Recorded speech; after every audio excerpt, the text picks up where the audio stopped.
Oke, shalom bagi kita semua. Selamat berjumpa kembali bersama saya Firens Nathaniel.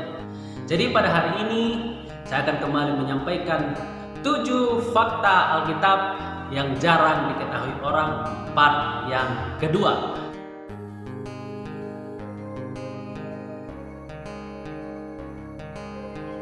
Nah, fakta yang pertama adalah tentang api asing dalam kisah Nadab dan Abihu.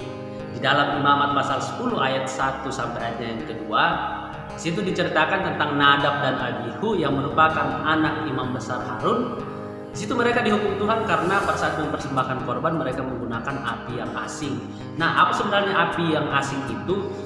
Teman-teman, api asing itu adalah api yang bukan berasal dari Tuhan.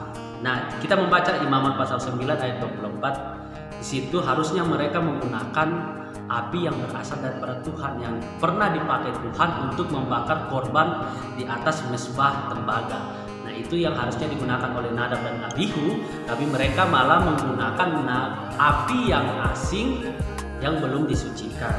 Nah, padahal mereka harusnya tahu, karena dalam Keluaran pasal 19 ayat 22 dan Imamat pasal 8 ayat 35 Allah sudah memperingatkan bahwa jangan sekali-kali untuk melakukan tindakan-tindakan yang bertentangan dengan apa yang sudah Tuhan perintahkan.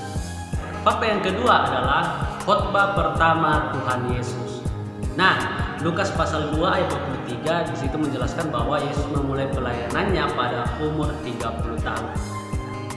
Jadi pertanyaan bagi kita adalah apa khotbah pertama yang disampaikan oleh Tuhan Yesus? Nah, mari kita membaca dalam Injil Lukas pasal 4 ayat 16 sampai 28. Itu merupakan khotbah pertama yang disampaikan oleh Tuhan Yesus yang disampaikan pada hari Sabat. Dan ketika kita membacanya, teks yang digunakan berasal dari kitab Nabi Yesaya. Nah, fakta yang ketiga adalah Yesus menyanyi. Pernah kita membaca dalam Alkitab Yesus menyanyi atau lagu apa yang pernah dinyanyikan oleh Yesus? Alkitab memang tidak secara spesifik menyebutkan bahwa Yesus pernah menyanyi dan lagu apa yang dinyanyikan oleh Yesus. Tapi faktanya adalah ketika kita membaca Matius 26 ayat 30 dan Markus 14 ayat 26, di situ merupakan petunjuk bahwa Yesus pernah menyanyi.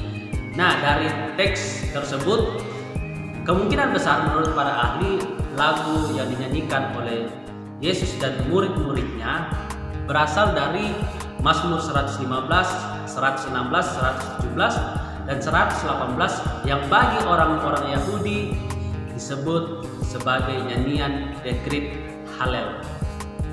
Kemudian fakta yang keempat adalah nilai dari 30 keping perak.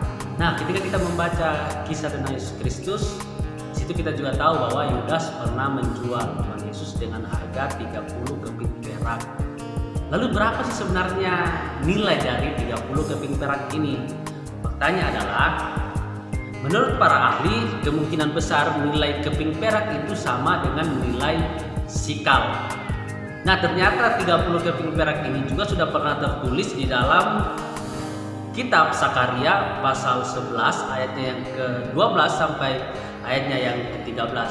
Nah, kemudian para ahli juga menyimpulkan bahwa jika dibawa dalam mata uang sekarang, 30 keping perak itu bisa saja senilai dengan 18 dolar Amerika.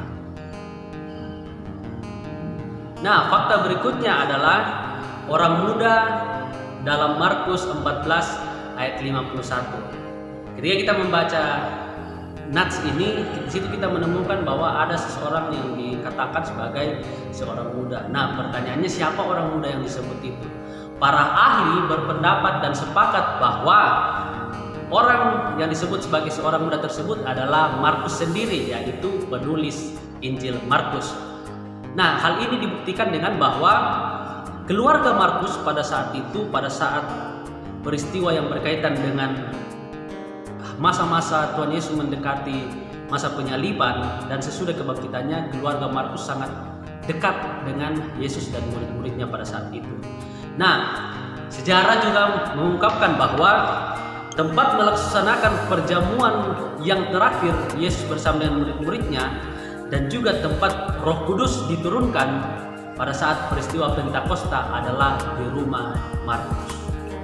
Nah, fakta yang keenam adalah jumlah penampakan Yesus setelah kebangkitannya. Nah, kita tentu tahu bahwa setelah Yesus bangkit, dia beberapa kali menampakkan dirinya kepada beberapa orang. Nah, jumlah penampakan Yesus ternyata ada 11 kali. Jadi Yesus menampakkan diri sebanyak 11 kali pada saat dia bangkit.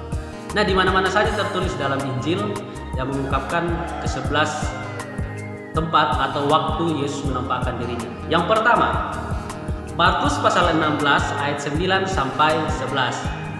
Yang kedua, Matius pasal 28 ayatnya yang ke-8 sampai ayatnya yang ke-10. Yang ketiga, Lukas pasal 24 ayat 34. Kemudian Markus 16 ayat 12. Selanjutnya Markus 16 ayat 14. Kemudian Yohanes 20 ayat 24 sampai 29.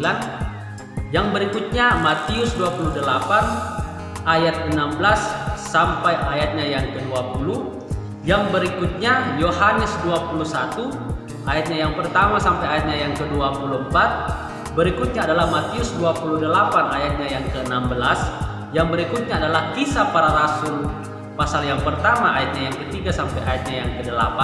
Dan yang terakhir adalah Kisah Para Rasul 9 ayatnya yang ke-4. Jadi ada 11 kali Yesus menampakkan diri setelah kebangkitannya. Nah, dan fakta yang terakhir yang akan saya bagikan bagi kita sekalian pada saat ini adalah bahasa yang digunakan oleh Yesus Kristus. Pernah kita pikirkan pada saat pelayanannya Yesus menggunakan bahasa apa sih? Nah, faktanya adalah bahasa yang digunakan Yesus pada saat itu merupakan bahasa Aram dengan logat Siro Kasdim. Nah, mengapa demikian? Karena bahasa Aram dipercaya sebagai bahasa pengganti bahasa Ibrani asli, dan itu dimulai semenjak penawanan yang terjadi kepada bangsa Israel di Babel. Makanya beberapa ahli berpendapat bahwa mungkin saja kitab Matius itu ditulis di dalam bahasa Aram.